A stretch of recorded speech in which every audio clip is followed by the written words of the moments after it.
Olá, boas-vindas a mais uma análise detalhada. Vamos começar indo direto ao ponto, com um paradoxo incrível que a história nos traz. Vamos pensar na figura histórica de Sansão, um homem que tinha uma força física tão descomunal que conseguia dominar leões com as próprias mãos, mas que de um jeito super trágico acabou sendo completamente escravizado pelos seus próprios apetites secretos. Como é que isso acontece? Como alguém com potencial tão gigante desmorona de dentro para fora? É exatamente essa dinâmica, muitas vezes invisível, que a gente vai explorar a fundo aqui.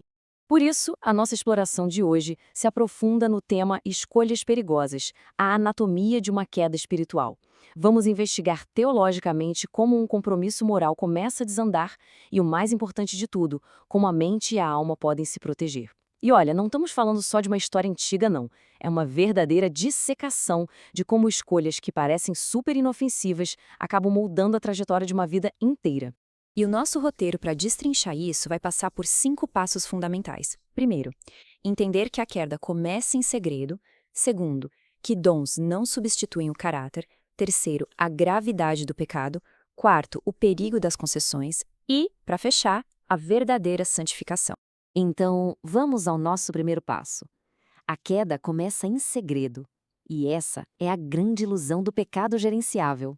A verdade é que ninguém sofre um colapso moral do dia para a noite. As ruínas não aparecem de repente. Tudo começa com um desvio muito lento, bem silencioso, lá no fundo do coração. É só observar a simplicidade que chega a ser assustadora deste versículo de Juízes. Viu uma mulher intimna, tomai-a, pois, por esposa. É o exato momento de virada. É aqui que Sansão passa a confiar cegamente nos próprios impulsos, colocando isso acima daquilo que era sagrado. Ele tinha sido separado para um propósito altíssimo, mas começou a tratar as barreiras divinas não como regras vitais, mas como, meras sugestões opcionais. E se a gente for mapear a anatomia dessa tragédia, o passo a passo fica muito claro. Olha só a evolução. Tudo começa no momento em que a vontade pessoal é colocada acima de uma sabedoria superior. Depois, rola aquele flerte contínuo e repetitivo com aquilo que deveria ser totalmente evitado. E o resultado lá no final? Uma cegueira absoluta e a escravidão que antes era secreta e agora se torna pública. Querer usufruir de todos os benefícios de uma força extraordinária, mas sem se submeter à disciplina que a acompanha, é uma receita infalível para o desastre.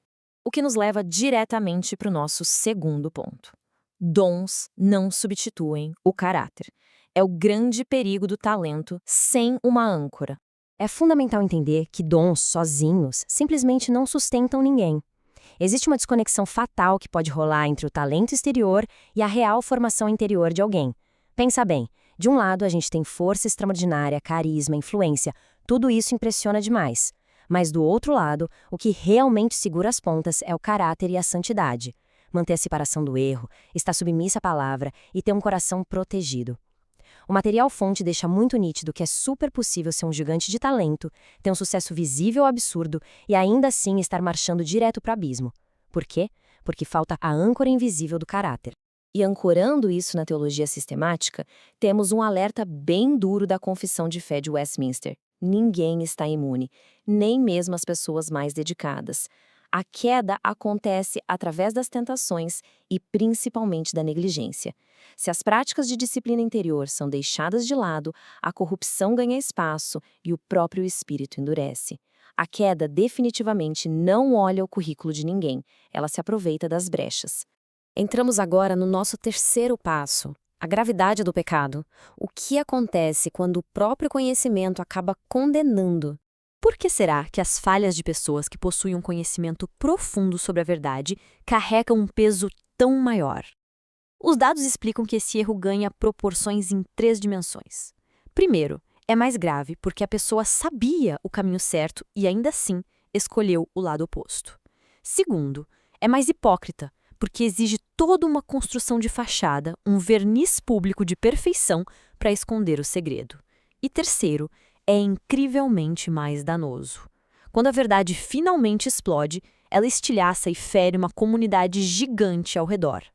Um cargo ativo ou um ministério nunca vão servir como apólice de seguro contra os erros. Isso puxa a gente para o quarto ponto de hoje: o perigo das concessões e a famosa armadilha da voz da maioria. O que impulsiona esse tipo de declínio? Olha, quase nada é mais perigoso do que a pressão para se encaixar na multidão. Vamos olhar as concessões de Sansão. Ir a festas que não deveria, adotar os costumes da galera por pura conveniência. No fundo, isso demonstra uma tremenda falta de coragem para ser diferente e uma incapacidade de discordar. A lição que salta das fontes é um baita de um alerta. A voz da maioria e aquele comportamento que todo mundo acha normal quase nunca representam a direção mais segura para nossa alma. E aqui temos o mapa dessa batalha interna. De um lado, a nossa natureza mais impulsiva, super ansiosa, totalmente impaciente, que vive caçando atalhos e exige sentir prazer no imediato. Do outro lado, o espírito, que é paciente, focado no que é eterno, ele não força a barra, ele guia, ele forma e santifica. A mensagem-chave aqui é que a verdadeira liberdade não é buscar independência total para sair fazendo o que der na telha. Pelo contrário, é encontrar a sabedoria de se render, dia após dia, àquilo que realmente edifica. O que nos traz ao nosso quinto e último ponto: a verdadeira santificação e como ancorar a alma de fato. Como é que o ser humano consegue manter a alma ancorada no meio de tanta pressão, evitando a queda? As fontes conceituam a santificação dividindo as perspectivas entre decreto e sabedoria. E o que isso significa na prática? Significa que, em vez de vivermos estagnados, de braços cruzados esperando um decreto misterioso cair do céu para nos guiar em cada microdecisão do dia, nós somos chamados a agir utilizando a sabedoria. É aplicar o conhecimento dos textos sagrados para interpretar a realidade e decidir de forma correta no meio da confusão do dia a dia. Mas para isso funcionar, precisamos ter essa definição gravada na mente. Santificação não é uma medalha que a gente ganha uma vez lá no passado e guarda na gaveta. É um processo contínuo. É uma reforma constante que acontece do lado de dentro, exigindo consagração e separação daquilo que faz mal. Sendo bem franco, fica claríssimo que é impossível vivenciar uma fé profunda se, por trás das cortinas, a gente continua alimentando hábitos que destroem os nossos próprios princípios. E o grande fechamento de tudo isso se resume nesta citação fenomenal. A palavra funciona como luz nas encruzilhadas da vida. Saber as Escrituras não é só para acumular informação religiosa ou ter argumentos em debate. É literalmente equipar a mente e o coração com a melhor proteção que existe para encarar a neblina daqueles atalhos tentadores. Para encerrar nossa exploração de hoje, fica aqui uma reflexão bem provocativa. Quais são aquelas pequenas concessões de hoje, aqueles errinhos que parecem super controláveis, mas que podem estar forjando as correntes pesadas de amanhã? Fica o convite urgente para um autoexame honesto, sem desculpas e sem filtros. Muito obrigado pela companhia ao longo de toda essa análise e que a gente continue sempre questionando e aprendendo em conjunto. Até a próxima!